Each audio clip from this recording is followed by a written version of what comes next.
तो आप कमरा देखते हो यहाँ पे नीचे सीढ़ी के नीचे सामने। तो ये कोई भी हम मकान या कुछ बनाते हैं तो सबसे पहले हम भूमि पूजन करते हैं।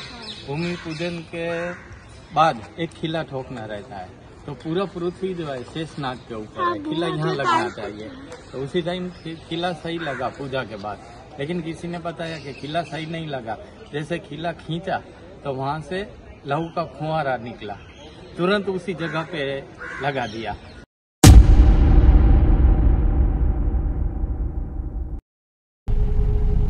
तर हॅलो नमस्कार, राम राम मंडळी. भुज सिरीजच्या चौथ्या ब्लॉगमध्ये तुमचं सगळ्यांचं स्वागत आहे.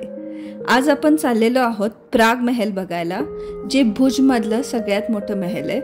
तर जाऊया आपण.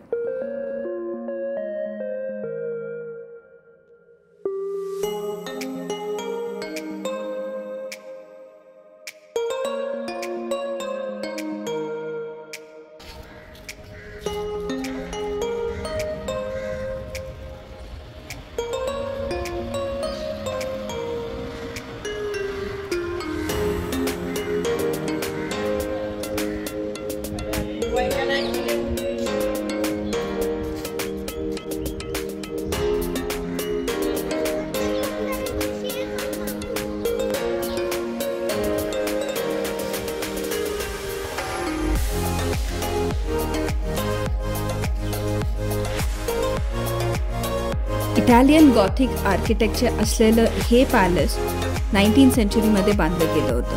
ह्याला एक छानसा क्लॉक टॉवर सुद्धा आहे.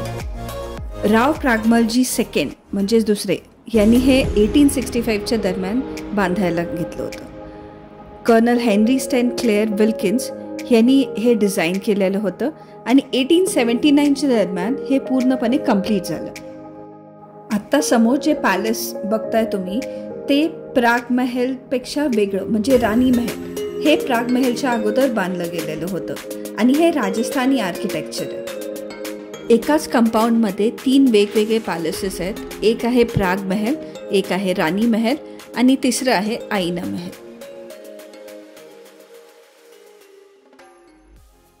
पहले तो आपका वेलकम और नमस्ते. नमस्ते. ये जो जगह पे खड़े हैं उसका नाम है दरबारगढ़. दरबारगढ़ में 3 प्लेस लगे हुए हैं. सबसे पहला जो प्लेस बना रानी महल, जो 475 साल पुराना है, ये रानी महल. और उसके बाद ये आईना महल बना जो 300 साल पुराना है. और उसके बाद बना 150 का प्राग महल, जो प्राग महल मतलब रानी महल सबसे पुराना हाँ, है. वो उसके बाद आईना महल और फिर प्राग महल. जो रानी महल है जो खेंगारजी फर्स्ट ने बनाया, तो 475 साल तक पुराना है. 475. और ये लखपत जी ने बनाया. टोटल हमारे यहाँ 475 साल के लेके आज तक 18 राजा ने राज किया था. वो सभी जाडेजा परिवार के रहे. तो जाडेजा परिवार के हिसाब से खेंगारजी फर्स्ट ने ये बनाया. आईना महल जो है लखपत जी ने बनाया. ये प्रागमल जी 2 ने बनाया हुआ है. और जैसे आप देखे बाहर से तो आपको पता चल गया कि ये रोमन शैली से इन्फ्लुएंस है. हाँ. दरबार हॉल में भी रोमन इन्फ्लुएंस काफी दिखता है. हाँ, तो ये बनाने वाला जो इंजीनियर था जो इटली का था, इसीलिए ये पूरा रोमन शैली से बना हुआ और पत्थर की ग्रोथ शैली से बनाया गया है. जैसे लॉकिंग सिस्टम रहता है पत्थर की, इसके हिसाब से बनाया गया है. और तीनों महल में ज्यादातर जो पत्थर है कच्छ के है, सैंडस्टोन पत्थर बताया गया है, अंदर है ये बनाया गया है. इसीलिए आर्किटेक्चर भी अलग अलग है. वो एकदम बारीक सा हाँ, काम जैसे- है. ये रोमन इन्फ्लुएंस है. अभी आईना महल देखेंगे तो उसका हाँ, भी पता चलेगा. और ये जो है ये हमारा राजस्थान इंडो वेस्ट बोलते हैं, राजस्थान शैली और उसका है इंडो वेस्ट. इसी तरह का पूरा बनाया गया है राजस्थान शैली का. हाँ, और ये जो आप कमरा देखते हो यहाँ पे नीचे सीढ़ी के नीचे सामने, तो ये कोई भी हम मकान या कुछ बनाते हैं तो सबसे पहले हम भूमि पूजन करते हैं. भूमि पूजन के बाद एक खिला ठोकना रहता है. तो पूरा पृथ्वी जो है शेषनाग के ऊपर है, खिला यहाँ लगना चाहिए.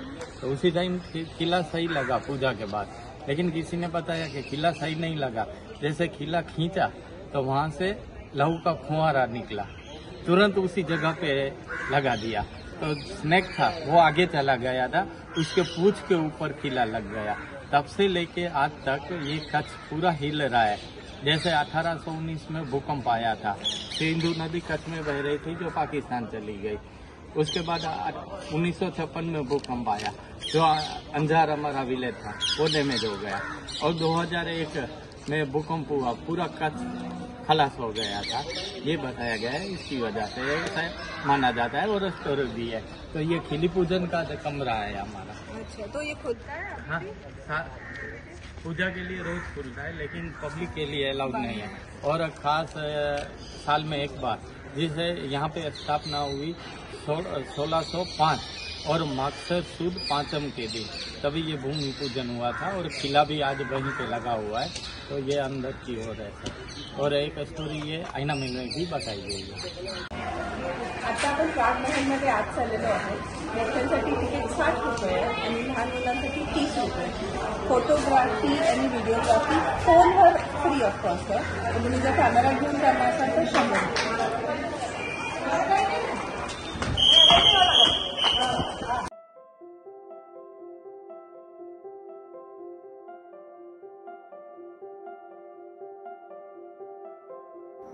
आत आल्यावर डावीकडे भुजची रॉयल फॅमिली म्हणजेच हिज हायनेस महाराव प्रागमलजी आणि हर हायनेस महाराणी प्रीती देवी यांचा छानसा एक फोटो दिसतो। त्याच्याच पुढे गेलं की एक सुंदर नक्षीकाम असलेली मोठीशी वॉल दिसते। भूल भुलैया हा माझ्या आवडत्या मूव्हीजमधला एक, आणि तो पॅलेस बघून मी इतकी भारावले होते की मला पण असा एक पॅलेस बघायचा होता। आणि या पायऱ्यांवरून चालताना मला अगदी तो सेम फील येत होता।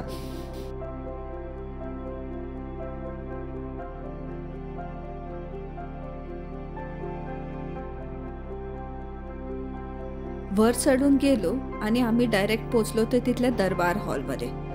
इतका सुंदर आणि इतका उत्कृष्ट बांधलेला दरबार हॉल बघून मला तर म्हणजे आश्चर्याचा धक्का बसला। स्पेशली तुम्ही जर वरच्या साईडला बघितलं तर तो झुंबर खूप मोठा आणि खूप हेवी आहे। साईडचे तुम्ही वॉल्स बघितल्या, ती गोल्डन लाइनिंग बघितली, किंवा स्पेसिफिकली मी पुढे तुम्हाला इथले खांब दाखवेन तर बघण्यासारखं आहे। म्हणजे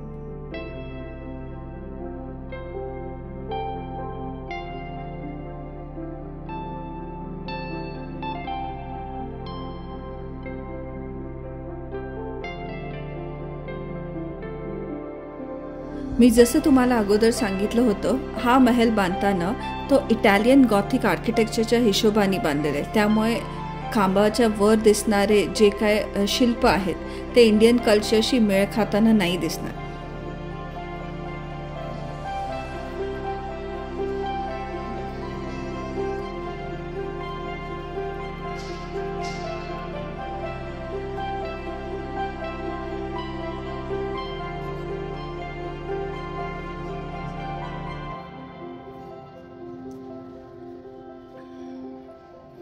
मी आत्तापर्यंत जेवढे पॅलेसेस बघितलेले आहे सगळीकडे एक गोष्ट कॉमन असते, ती म्हणजे मोठे मोठे मिरर्स। आणि इथे पण काही वेगळं नव्हतं, खूप मोठाच्या मोठा मिरर होता आणि इट्स अमेझिंग।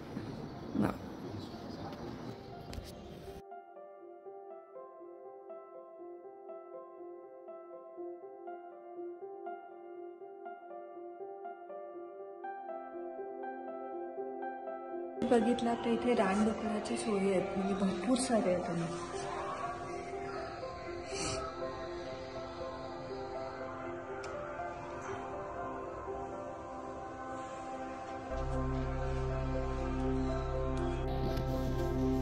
पुढच्या 2 दालनांमध्ये महाराजांच्या वापरात असलेले काही गोष्टी ठेवण्यात आल्यात।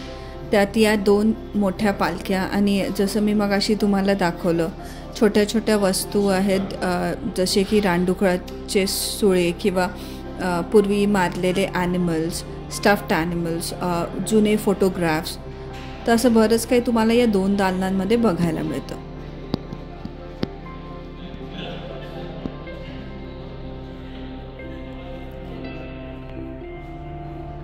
मला आता ही भाषा वाचता येत नाही, पण कच्छ राष्ट्रगीत लिहिले असं मला तरी वाटतं।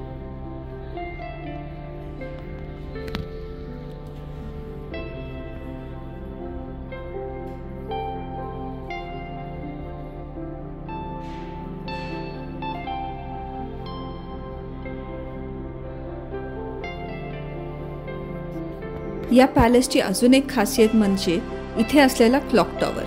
45 फीट उंच असलेला हा क्लॉक टॉवर बघायला मी वरच्या मजल्यावर गेले.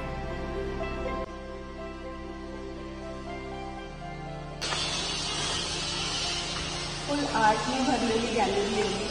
इथे पेंटिंगचे आणि इकडं भुजचं फेमस असं हे सगळं भुजमध्ये केलं जातं.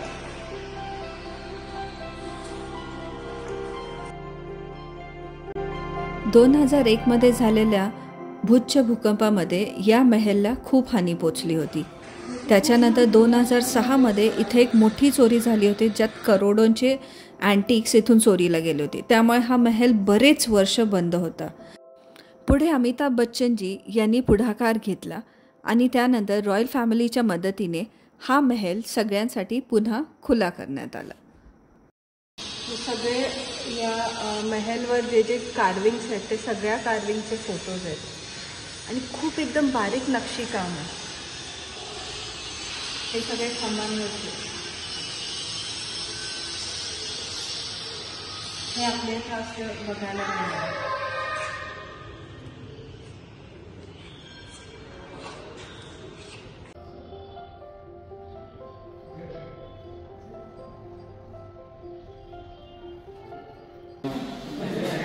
पुढे एका रूममध्ये वेगवेगळे मिरर्स ठेवलेले आहेत.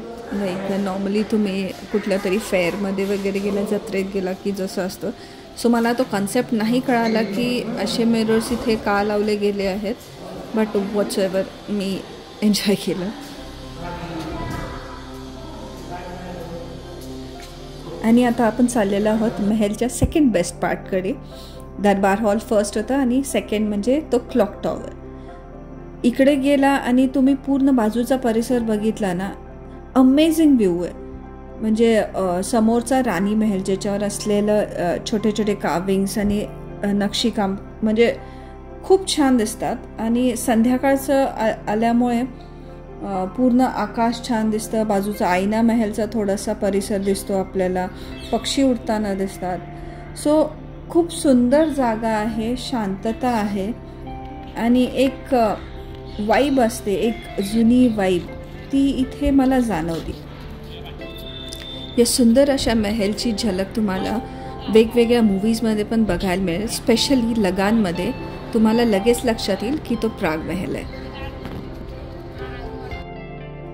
सो मंडळी, हा ब्लॉग तुम्हाला कसा वाटला मला नक्की कळवा. पुढच्या ब्लॉगमध्ये आपण एक्सप्लोअर करू आईना महल, जो बरोबर याच्याच प्रिमाइसेसमध्ये पुढे आहे. तोपर्यंत काळजी घ्या, ब्लॉग बघत राहा आणि मला कमेंट्समध्ये तुमचे व्ह्यूज नक्की कळवा. बाय.